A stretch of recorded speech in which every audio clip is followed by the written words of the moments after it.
Tier list des dramas du BookTok, des réseaux littéraires spécial, on est quand même une des communes les plus débiles qui soit, mais c'est pas grave, on s'aime comme ça.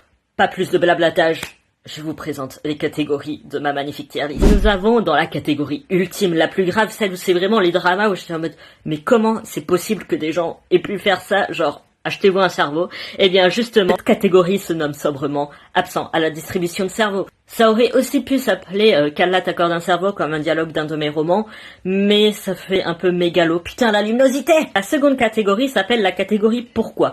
J'ai juste pas de mots, c'est un drama qui m'a choqué, mais pas au point de me dire putain mais les gens ils avaient juste pas de neurones, juste je suis en mode pourquoi avoir fait ça? La troisième catégorie, distrayant. Juste c'était rigolo à suivre, mais en vrai on s'en bat les couilles. En avant-dernier nous avons la catégorie oubliable, comme le titre l'indique. C'est oubliable, c'est un drama qu'on a vu passer qui a tenu une demi-journée, après plus personne n'en a jamais parlé. Et là, si vous êtes attentif, vous vous dites mais t'as confondu les deux, et oui, je suis complètement débile.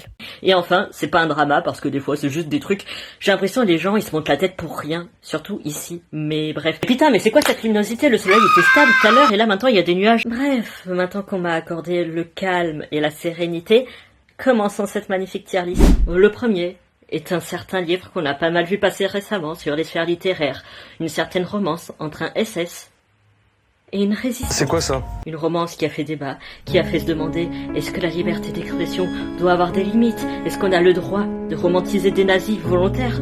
Est-ce qu'on a le droit de tout pardonner? Eh bien, j'avoue que c'est un drama qui a quand même pas mal agité la sphère littéraire et vraiment absolument partout. À partir du moment où même Antoine Goya a parlé de ce bouquin, c'est que je pense que c'est un peu dépassé BookTok et Booksta et tout ce que vous voulez. Ce que j'en pense, honnêtement, je pense que les éditeurs de ce bouquin étaient totalement absents à la distribution de cerveau, notamment via leur message d'excuses, où on peut voir qu'ils n'ont même pas compris ce que les gens leur reprochaient.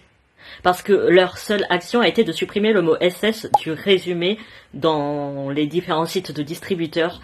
Donc c'est pas vraiment une vraie action, il n'y a pas vraiment eu de remise en question de la part de la maison d'édition qui continue à faire sa promotion, et l'autrice d'ailleurs qui elle non plus ne s'est pas du tout remise en question et qui est d'ailleurs une grande adepte d'écriture de romances nazies. Alors je pense qu'il n'y a donc pas de doute pour ce bouquin, ça va direction absent à la distribution de cerveau, yeah. Alors le deuxième, c'est les influenceurs qui écrivent et qui éditent des livres. Je n'allais pas mettre une tête d'influenceur spécifique parce que ça fait un peu acharnement, surtout que en vrai il y en a plein d'influenceurs qui écrivent et qui sont édités ou qui s'auto-éditent ou quoi. Donc ça ne servait à rien, j'ai fait un dessin Word dégueulasse, on a compris, j'ai fait l'explication, on est content. Donc, le drama, à chaque fois qu'il y a un auteur qui est à la base un influenceur, un booktoker souvent, et il y a toute une communauté qui est énervée en mode ils devraient pas publier leurs livres, qui arrivent, qui défoncent leurs bouquins, qui mettent des notes de merde, qui disent que c'est écrit comme si c'était un collégien, qui les publiait que parce qu'il est connu, etc., etc. Alors, bien sûr, il y a plusieurs points à soulever, notamment le fait que oui, avoir une communauté, ça aide aux influenceurs de se faire publier. Ma phrase n'était pas française, on a compris ce que je voulais dire, c'est le plus important. Cependant, en France en tout cas, tous les influenceurs l'admettent, que s'ils sont édités, c'est grâce à leur communauté, donc genre oui, par exemple, il y a des influenceurs, par exemple au Royaume-Uni ou encore aux USA, pire pays de la Terre, où par exemple on a l'autrice de Light Lark qui passe son temps à avoir un storytelling en mode ouais j'ai bossé dur et tout, alors que je crois c'est sa sœur qui est proche de Selena Gomez, un truc comme ça, enfin bref. Tout le monde sait qu'elle, par exemple, c'est un Nepo Baby. Bref, tout ça pour dire que, est-ce que tous les influenceurs qui écrivent de la merde? Bien sûr que non. Est-ce qu'il y a des influenceurs qui, s'ils n'avaient pas été influenceurs, leur roman n'aurait jamais été édité? Oui. Mais est-ce que ça signifie qu'on doit aller leur attraper la veste? Non, parce que, si on réfléchit 2 secondes, il y a plein de traductions qui sont mid, qui sont éditées par des éditeurs, mais vu qu'elles ont percé dans les autres pays, ils les emmènent en France, alors que ces traductions n'ont rien d'intéressant, n'apportent rien de pertinent, ce sont des répétitions et des répétitions. Je compare un peu les traductions aux romans d'influenceurs, dans le sens où, si ça avait été un auteur français, jamais ça aurait été édité, mais vu qu'on sait qu'il y aura un potentiel business derrière, c'est édité.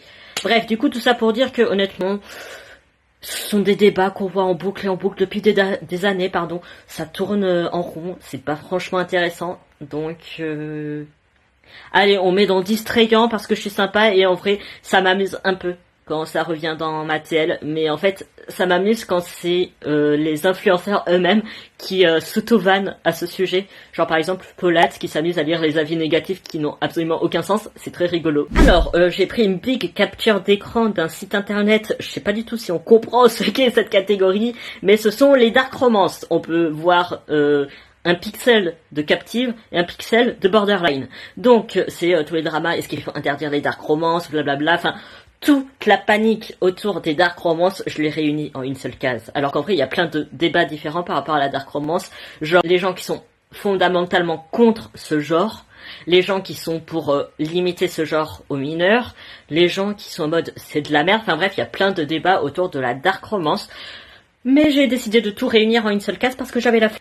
Bref, tout ça pour dire que de manière générale, honnêtement, je trouve les dramas autour de la dark romance très oubliables. Pourquoi? Parce qu'en vrai, je les trouve extrêmement pertinents et surtout, il y a point de points problématiques à soulever autour des dark romances parce que les dark romances banalisent souvent des choses pas folles ou alors ont des représentations moyennes, que ce soit de minorités, des femmes, de troubles psy, etc.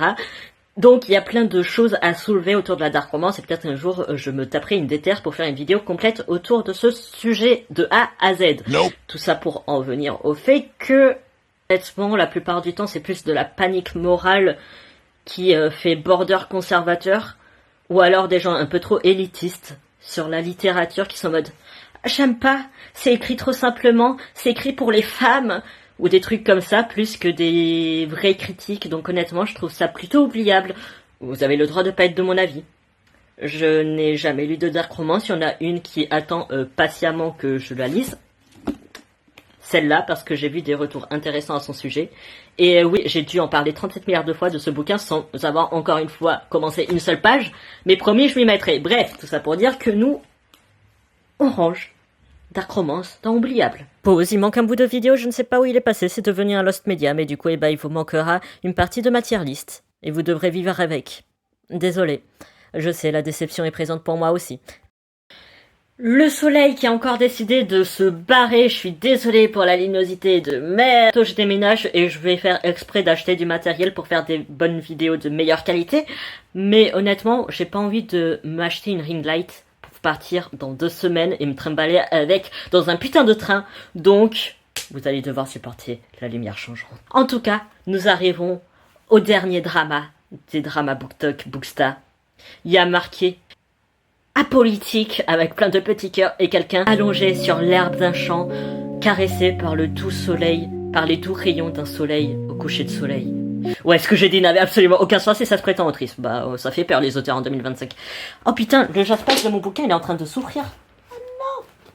Tu dois être beau!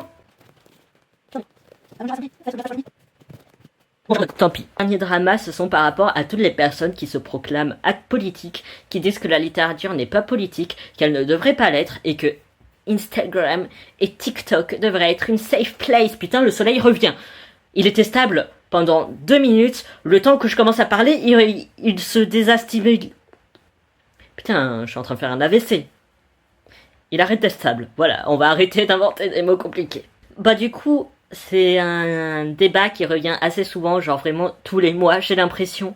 Et à chaque fois, ce sont les mêmes personnes qui débarquent pour dire que la littérature n'est pas politique, des personnes qui n'ont aucune connaissance sociologique, aucune connaissance politique, qui sont souvent bourgeois ou qui ont un travail stable, qui sont blancs, qui sont souvent cis et hétéros, qui ont souvent énormément de privilèges et qui donc ne sont pas concernés en premier rang par toutes les décisions politiques et toute l'influence que peut avoir la politique dans le quotidien. Bref, donc honnêtement, je pense que les gens qui se proclament apolitiques sur Bookstagram, sur BookTok, sont juste des personnes qui n'ont aucune conscience de la réalité, qui se mettent des œillères et qui décident juste que leur safe place, entre guillemets, est plus importante que le bien commun. Donc, des immenses connards. Cependant, ça reste quand même globalement oubliable, parce que ce sont souvent des gens débiles qu'on termine juste par bloquer ou ignorer. Donc, en vrai, on s'en bat un peu les couilles de... Putain, mais le jaspage de mon bouquin, là... Oh, la transition idéale pour vous parler de mon magnifique roman Quand l'éclair se figea, disponible absolument partout en librairie, qui est une dystopie young adulte. Oh putain, non. Oh, le jaspage. Oh, non. Fin de la vidéo. Vous avez le droit de penser que ma tier list pue la merde. J'en ai absolument rien à foutre. C'était mon avis.